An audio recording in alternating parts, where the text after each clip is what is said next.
ایک دن میں 52 بل پاس ہو رہے تھے. یہ جب میری اپنی امینڈمنٹس کو روندا جاتا تھا کہ تاریخ اس فیصلوں پہ آپ کے گلے پڑے گی. ہم آج بھی یہ کہتے ہیں ہم جمہوری لوگ ہیں, لیکن کیا آپ نے اپنی اس غلطی کو اسٹیج پر مانا ہے کہ ہم یہ گورنر راج کی جو آپ کو دھمکیاں دیتے تھے وہ غیر جمہوری تھا؟ ہر آدمی روزانہ دھمکیاں دیتا تھا. ہم نے آج تک نہیں کہا.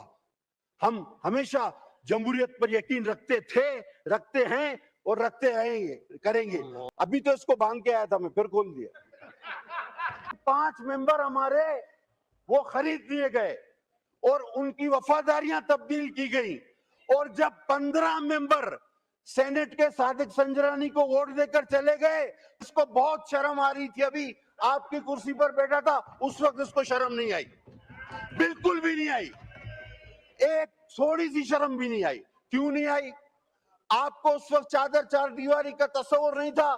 جب عید کی رات آپ نے جیل سے اٹھا کر رات کو 12 بجے اڈیالہ جیل میں بھیجا, چادر اور چار دیواری آپ کو یاد نہیں آئی؟ آپ بولیں کہ ہم نے وہ غلط کیا تھا, آج یہ غلط ہو رہا ہے. اب یہ کہ یہ غیر جمہوری حکومت اور غیر جمہوری حکومت, جعلی حکومت. آخری میں بولا السلام علیکم ناظرین کرام، آپ کو مکمل ویڈیو دکھاتے ہیں. 28ویں ترمیم کی وجہ سے پارلیمنٹ میں ہنگامہ کھڑا. پیپلز پارٹی ماننے کو تیار نہیں. صوبوں سے ان کا حق چھیننے کی کوشش یا صدر کو اس کے عہدے سے ہٹانے کی کوشش, یہی چمگوئیاں سوشل میڈیا پر بھی کی جا رہی ہیں. آپ یہ ویڈیو دیکھیے, پھر اس پر بات کرتے ہیں. ہم جمہوری لوگ ہیں. ہم نے آپ کو کبھی بھی یہ نہیں کہا. اس بینچوں سے دوستوں کو یاد ہوگا کہ ان کی حکومت میں ہر دوسرے دن سندھ کے لیے گورنر راج کا نعرہ لگتا تھا. ہر ممبر کھڑا ہوتا تھا, ہم سندھ میں گورنر راج لگائیں گے. ہم آج بھی کہتے ہیں کہ وہ بات بھی غلط تھی, اور اگر آپ کے صوبے میں کوئی اس طرح کی بات کرتا ہے تو وہ بات بھی غلط ہے. جھوٹ بولنا تو ضروری ہے, یہ مورل ہے, یہ مورل ہے. میں کس بات کروں؟ میں اگر شروع ہوا تو ساری رات کم پڑ جائے گی آپ کی مورلٹی پہ. میں صرف اتنا کہنا چاہوں گا, تقریر میری ریکارڈ پر ہے, میں نے کسی کو یہ نہیں کہا کہ کوئی ڈانس کر رہا. میں نے کہا آپ ساری رات ڈانس کریں. میں نے کسی پارٹیکولر کے لیے نہیں کہا. وہ مجھے پتا ہے کہ کوئی بھی بہانہ کر کے انہوں نے بھاگنا ہے, اور انہوں نے سچ برداشت نہیں ہوتا نا, سچ برداشت نہیں ہوتا. مجھے پتا ہے کہ انہوں نے بھاگنا ہے, کوئی بھی بہانہ کرنا ہے, تو یہ مجھے پتا ہے. اب ان کی سیاست کیا رہ گئی ہے وہ مجھ سے آپ سن لیں. ان کا ایک ہی ایجنڈا ہے کہ اداروں پر حملے کرو, معیشت پہ حملے کرو. جب بھی آپ دیکھیں کوئی معیشت کی ایکٹیویٹی اس ملک میں ہوتی ہے تو ان کی ہڑتال کی کار آ جاتی ہے. یہ چاہتے ہیں کہ یہ ملک دیوالیہ ہو, خدا نہ خواستہ میرے ملک کو نقصان پہنچے, اداروں کو نقصان پہنچے. اور ان کا مسئلہ صرف ایک ہی ہے کہ ان کو پتا ہے کہ لوگ دنوں میں ان کو بھولتے جا رہے ہیں. پاکستان آگے بڑھ رہا ہے. پاکستان کی لیڈرشپ بلاول بھٹو چیئرمین کی صورت میں آگے بڑھا رہی ہے اس کی لیڈرشپ, اس کو لے کے. ابھی تو اس کو بانگ کے آیا تھا, میں پھر کھول دیا.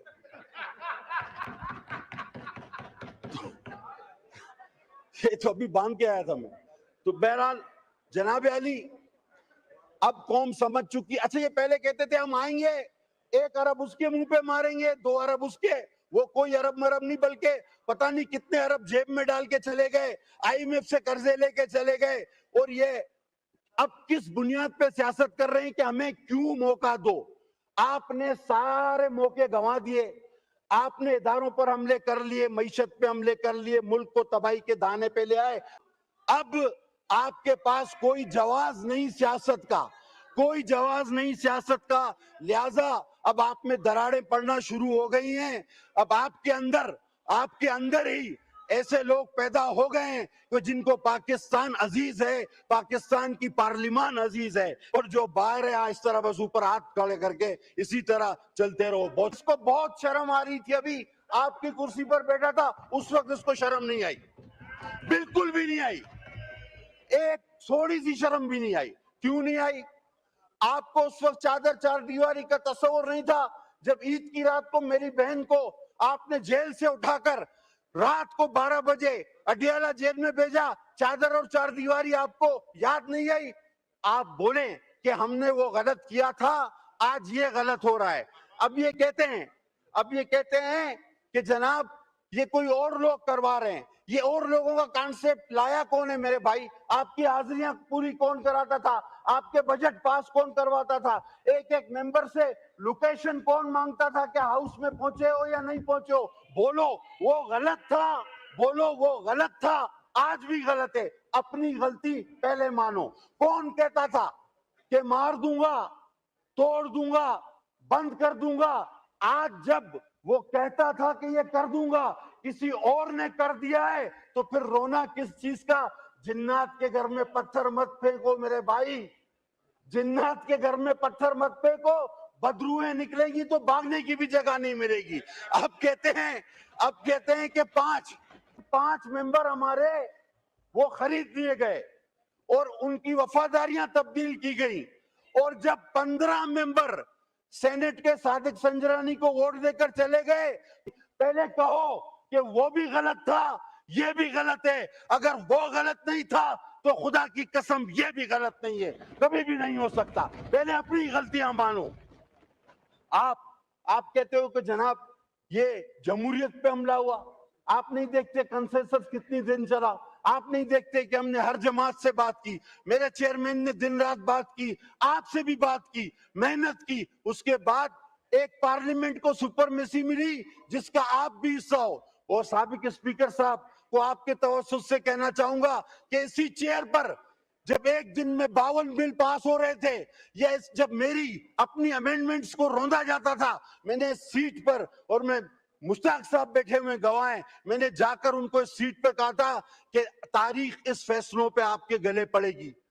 آپ کو وہ وقت بھگتنا پڑے گا کہ جب آپ کو بھاگنے اور چھپنے کی جگہ نہیں ملے گی. آپ 5 کی بات کرتے ہو, آپ 5 کی بات کرتے ہو. ارے آپ کے تو 50 لوگ ووٹ دینے پہ راضی تھے, بچا ہی نہیں تھا کچھ پلے آپ کے.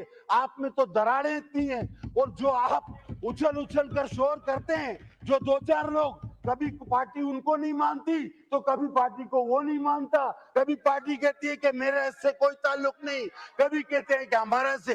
ان کے اندر تو دراڑیں اتنی ہیں کہ اتنی دراڑیں ہیں کہ 50 لوگ اور بھی ہم چاہتے تو وہ ووٹ دینے کو تیار تھے. لیکن جس طرح ایک قانونی نو کانفیڈنس کے ذریعے